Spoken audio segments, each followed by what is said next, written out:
le référendum, les élections présidentielles, législatives.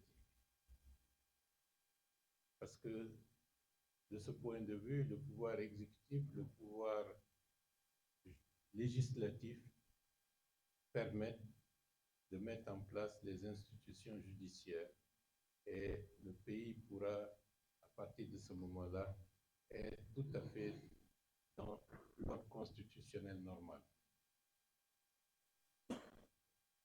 Le timing. Le timing est en train d'être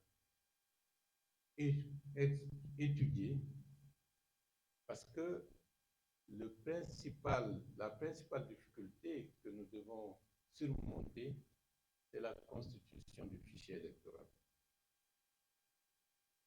Le fichier électoral peut être source de déstabilisation dans certains pays. Et depuis le début du processus de la démocratisation, c'est-à-dire avec des élections multipartites, nous n'avons pas réussi jusqu'à présent à avoir un fichier électoral suffisamment consensuel pour que tout le monde y aille sans se dire tiens, le fichier est corrompu ou pas.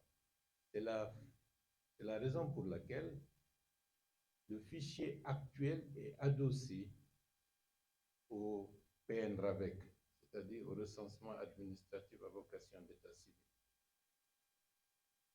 Certains experts ont indiqué que certains pays ont mis 6, 7, 8 ans pour finaliser le PNRAVEC.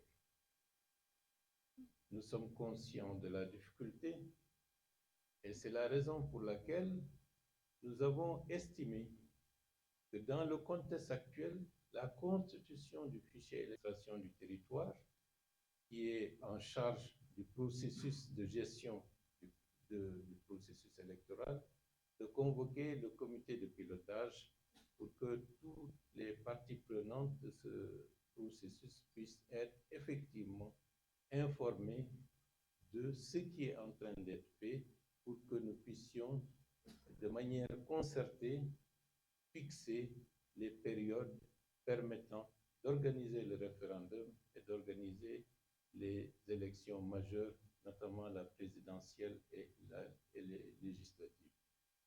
Je dois vous rassurer que c'est un objectif prioritaire du président de la République. Ce n'est pas un processus que nous cherchons à banaliser, mais c'est le principe fondateur d'un pays qui sera assujetti à un socle solide en ce qui concerne la gestion du processus électoral.